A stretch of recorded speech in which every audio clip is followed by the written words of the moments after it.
I know the world moves fast. Deadlines, updates, expectations that never stop. You have every reason to scroll past this story, and maybe you will. But if you've stayed, even for a few quiet seconds, thank you. I didn't write this to prove anything. I wrote it with the stillness of someone who spent years being spoken over. Not to be heard by the world, but maybe just by someone like you. And if in this story you recognize even the smallest corner of yourself, I hope it reminds you. You were never meant to stay small. If you feel that, I know this world is constantly rushing. Meetings, deadlines, school drop-offs, inboxes that never stay empty. You have 100 reasons to skip this video, and maybe you will. But if you've made it this far, even for a few seconds, thank you. I'm not here to be loud. I'm just here to tell a story I've kept quiet for far too long. I write this not as someone with answers, but as someone who once believed silence kept the peace. Someone who sat quietly while her name was forgotten, until I realized they didn't forget. They chose not to remember. And if in this story you find a single thread that feels familiar, I hope it reminds you that invisibility is not a character trait. It's something people place on you when they fear your light. So if you feel it, leave a very gentle sign, a light touch on the like button. Let me know. Someone is still listening. It happened at my father's retirement party. The ballroom at the country club was lined with photos of his achievements. Golf trophies, fundraising dinners, CEO awards. Every corner buzzed with chatter. Family, friends, even reporters from the local paper. He stood at the center, silver hair perfectly parted, raising a glass of vintage scotch. My brother Ryan had just finished giving a speech about how Dad taught him discipline, strategy, and backbone. The crowd clapped. My sister Elise followed, describing how Dad's vision shaped her career as a creative director. Another round of applause. And then, Dad cleared his throat, lifted his glass a little higher. I want to thank everyone who made this journey possible, he began. To my wife, my brilliant children, and my loyal board. You are the reason I stand here today. I stood by the bar, holding a tray of drinks. I wasn't a server. I just ended up with it. He didn't even glance in my direction. My name wasn't said. Not once. Elise turned her eyes toward me for a split second, then away. I didn't cry. I didn't speak. I just stood there, the tray suddenly too heavy, my throat suddenly too tight. The MC approached the podium and said, "Before we conclude, a small note was requested to be read aloud, left behind by Mr. Walter Sinclair Sr. Growing up, I learned that love wasn't loud in our house. It was strategic, conditional. My brother Ryan got an electric piano at 10, even though he quit lessons after 2 weeks. My sister Elise was gifted an entire basement studio for her art, which she repainted pink and then never used again. Me? I once asked for a chemistry set when I was 9. My mother blinked at me, confused. What would you even do with it? I'd experiment. Maybe build something, I said. She handed me a duster. Then start by cleaning your shelf. That's a better use of your hands. That was the year I stopped asking for things. In photos, I was the one off to the side. In school plays, I was the narrator, never the lead. When I made it to the state science fair with a homemade solar tracker, Dad didn't come. Elise had a photo shoot. Ryan had a soccer game. They promised to hear all about it later. No one ever asked. Sometimes the pain wasn't in what they said, it was in what they didn't. At Christmas, Elise got an Apple Watch. Ryan got a new gaming console. I got a mug that said, "World's Best Organizer," as if that was my personality, as if tidying their messes had become my defining skill. One day, I left a short story I'd written on the kitchen counter. Something I was proud of. It was a quiet story, about a girl who learned to speak without sound. When I came back from school, it was gone. I found it in the trash, under a half-eaten sandwich. No one said a word. That night, Mom told me, "You're too intense. That's why people don't connect with you. So I became quieter, more helpful. I folded Ryan's laundry, helped Elise edit her essays, listened when Dad complained about the interns, and I waited. Waited for the day they'd say, "We see you." It never came. Instead, my silence became a uniform. My usefulness, a leash. Until the retirement party, I had almost accepted it. Almost. It started with the envelopes. 3 years in a row, my birthday came and went without a card from Grandpa. That might not have meant much. He wasn't always punctual, but he never forgot me before. When I asked Elise if she'd heard from him, she shrugged. Maybe he's getting forgetful. But Elise had posted a photo holding his card with the caption, "He still writes in cursive." "So old school, love him," Ryan said. "You're overthinking it." I wanted to believe them. I did. Until the spring break of my sophomore year. I'd written to Grandpa about my internship at a local biotech lab. Weeks passed. No reply. I assumed he hadn't read it. Maybe he was unwell. But when I visited his old neighbor, Mrs. Lindstrom, she smiled and said, "He was so proud of you. He read that letter 3 times, carried it in his coat pocket." I froze. "That's strange," I said. I never heard back. Her expression shifted. She hesitated, then added softly, "He said he hoped you'd forgive the silence, that maybe one day the truth would be returned to you." Returned. Why would truth need returning unless someone took it away? That night, I dug through old drawers, found the last card he had sent me, dated 2 years prior, and something caught my eye. The return address was different than the one I'd been writing to. I opened my phone and compared. The address Elise gave me to send all mail wasn't Grandpa's anymore. It was Elise's new studio address. I remembered her offhand comment months ago. "Oh, he moved recently. Just send them all to me. I'll bring them when I visit." And I had, for over a year, every card, every letter, every little piece of my heart, redirected and never delivered. I didn't feel anger, not yet, just a quiet shaking inside, like the floor beneath me wasn't real anymore. And that's when the universe sent me a whisper. Ms. Ruth, our longtime housekeeper, pulled me aside after a visit.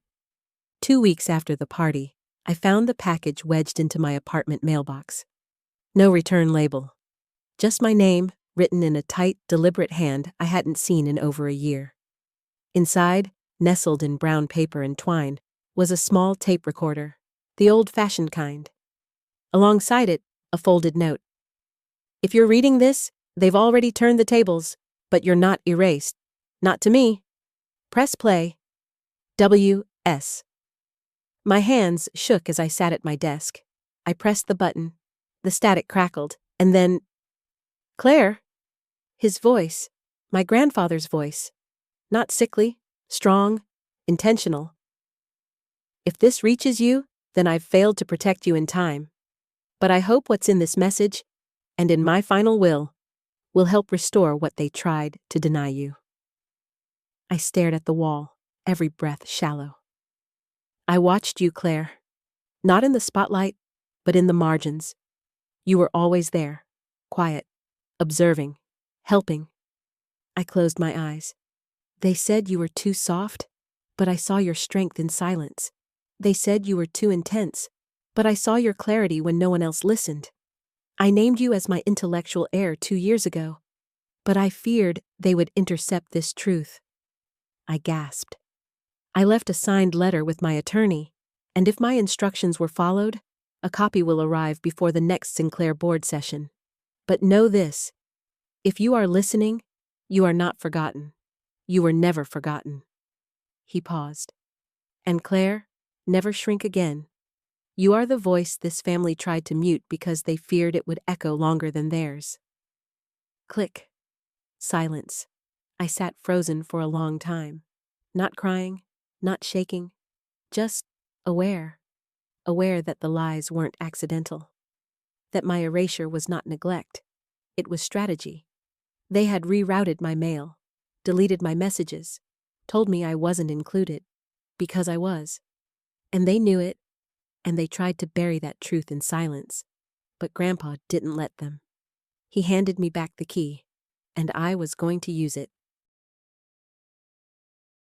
The annual Sinclair Family Board meeting was held in the same mahogany-walled conference room at the Sinclair Foundation's headquarters every June. Normally, I wasn't invited, even though I had a business degree, even though I had volunteered for years under the Sinclair name, even though I was a Sinclair. But that morning, I showed up anyway. I wore a gray wool coat, almost identical to the one Grandpa used to wear. Hair pinned back, voice rehearsed, tape recorder in my bag. When I walked into the room, the shift in energy was immediate. Ryan's eyes widened. Elise blinked twice. Dad's jaw clenched. No one said a word. "Am I interrupting?" I asked, calm. Dad stood slowly. "Claire, this is a closed session." "I know," I replied. "But something was delivered to me that concerns the board." I pulled out the letter Grandpa mentioned, still sealed, still bearing his signature in bold black ink. "I believe this was meant to be read today." They stared at the envelope like it had teeth. The family attorney, Mr. Geller, cleared his throat. I have a matching copy in my safe. Walter asked me to release it upon specific circumstances." "Like being deliberately cut out?" I asked, eyes steady. Elise reached for her phone. Ryan looked at Dad, waiting for instructions, but Dad was silent. I walked to the table, slowly, laid the envelope down, and sat. Not in one of the guest chairs, in Grandpa's old seat.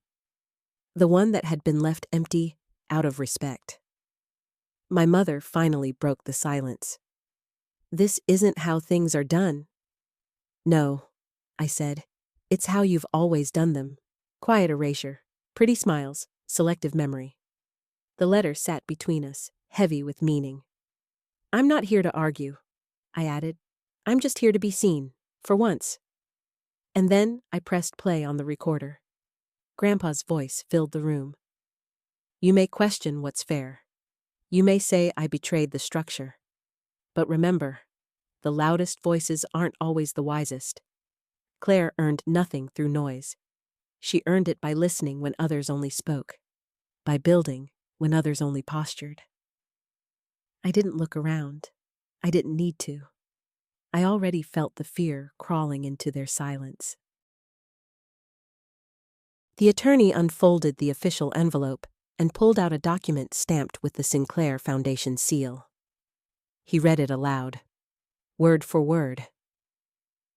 "I, Walter Sinclair Sr., being of sound mind, hereby designate my granddaughter, Claire Sinclair, as the steward of the Sinclair Foundation's educational and ethical initiatives. This is not a reward of rank, but a recognition of integrity. She has asked for nothing. Therefore, she deserves everything." A gasp rippled through the room. Elise leaned forward. This isn't legal." Geller held up a second notarized copy. "It was filed, witnessed, certified. He updated it before his final hospital stay." My father coughed lightly, but said nothing. Ryan crossed his arms. "But she's not involved in the business." "No," I said softly. "But I've been involved in the work." I pulled out the box of letters, my internship notes, articles I'd written, community projects I had coordinated quietly under the Sinclair name. "You used the family name to leverage access," Elise snapped. "I was the family, even when you didn't see it." The attorney continued reading. "To Claire, I leave my journals, my archives, and unrestricted funds to build the kind of legacy we once dreamed about in the library on Oak Street. I trust you'll know what to do." Oak Street, where Grandpa first let me read his essays, where we played chess on rainy afternoons and talked about ethics, not profits. The room fell into a thick, uncertain stillness. My siblings had expected a show of favoritism, a golden ticket handed to one of them. What they got was something deeper. Proof. proof that someone had seen me all along. Not the helper, not the invisible one, but the heir of meaning. Not power for control, but power with purpose. Nothing's stopping the rest of you, I said, standing. But this part, this one's mine? And no one moved to stop me. Dad was the first to speak, but his voice, once sharp like iron filings, had a strange softness now, a scratch of discomfort. I had no idea your grandfather left that, he said, avoiding my eyes. If I'd known. But you did know, I said, steady. You were copied on every letter Walter sent to the attorney. He flinched. Ryan scoffed. This feels like Grandpa being sentimental. You were always his little shadow. That doesn't make you a leader. No, I said. But I never needed to lead with noise. Elise leaned forward, her voice rising. You always act like some quiet martyr, but you chose to be invisible. Did I? I asked calmly. Or was it easier for all of you if I stayed silent? Ms. Ruth had slipped into the back of the room, unnoticed, but now she stepped forward. I was there when Walter wrote that letter, she said, holding her chin high. He cried, not because he was dying, but because he feared the rest of you would bury what he loved most. Dad's lips parted. Elise's eyes darted. He said Claire was the only one who listened, who learned, who understood the weight of our name. Ryan muttered, This is ridiculous. But Ms. Ruth kept going. He told me, the others inherited my spotlight. Claire inherited my compass. The room fell silent again. Tears threatened at the edges of my vision, not from pain, but from the weight of validation. I stood slowly. This isn't a war, I said. I'm not here to take anything from you. I'm just claiming what was already mine, the trust of a man who believed in something deeper than titles. I looked at Dad. He looked away. I looked at Elise. Her mouth was a tight line. I looked at Ryan. His arms were still crossed, but he wouldn't meet my gaze. And then I turned toward Ms. Ruth and nodded. That was all.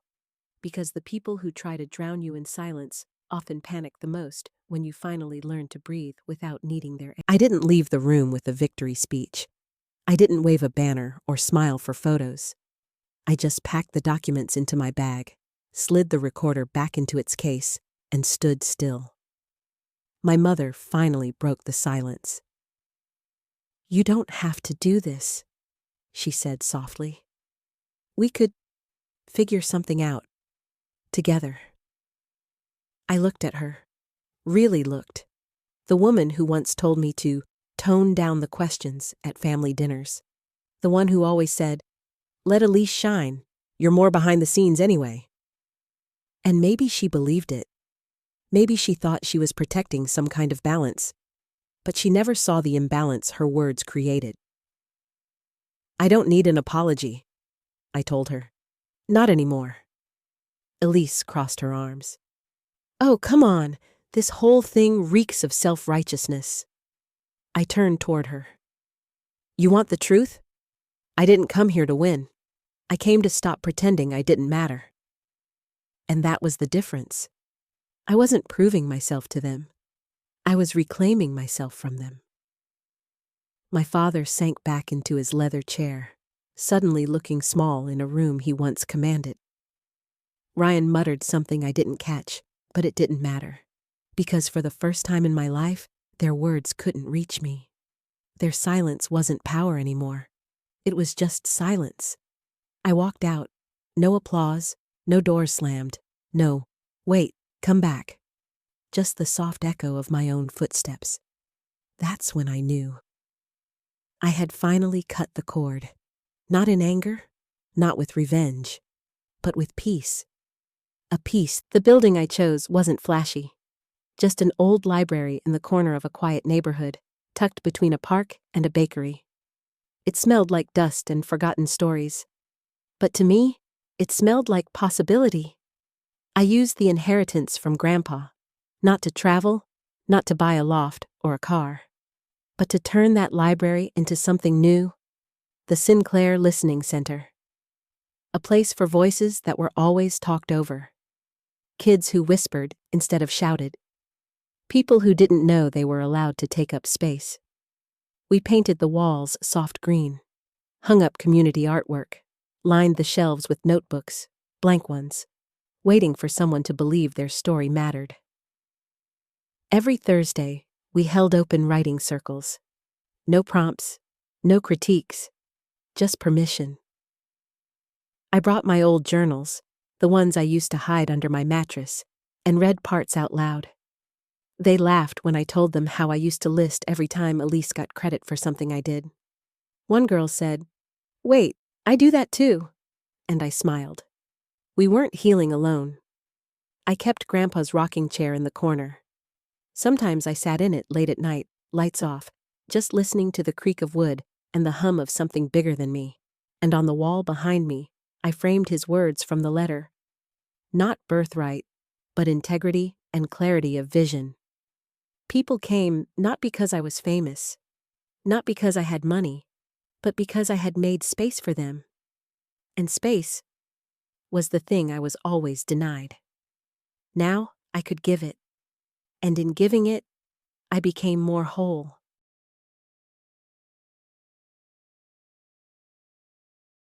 The first real day of spring came without announcement.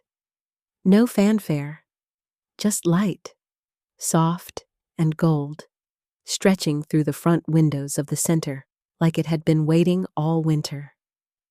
I stood on the porch with a mug of tea, barefoot on the worn wood planks. Across the street, a little boy held a kite while his mother crouched to help him untangle the string. She wasn't rushed. She wasn't scolding. She was present. And I thought, this is it. Not legacy, not applause, just presence. The wind lifted slightly, brushing through my hair. Inside, a student had left her latest short story on my desk, about a girl who swallowed the sun because everyone told her she wasn't bright enough. I smiled. She didn't ask for edits. She just wanted it read. And I thought, I know that girl. I see her every time I look in the mirror. Sometimes, I still pass the Sinclair building downtown, all glass and status and suits that cost more than this whole block. But I don't slow down. I don't glance in. Not because I'm bitter, because I'm done. I don't need them to remember me. I remember me, and that's enough. As I sat back in Grandpa's chair that evening, candle flickering beside the window, I whispered something I never dared say before.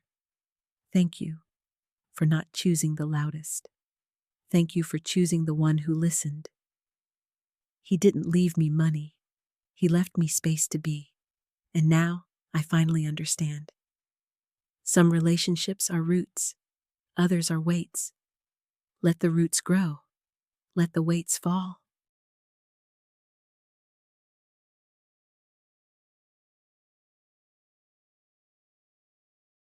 This story reminds us that being overlooked doesn't mean being unworthy. Silence doesn't always mean weakness. Sometimes it's the ground from which strength grows. You don't have to scream to be heard. Sometimes you just have to build something that echoes.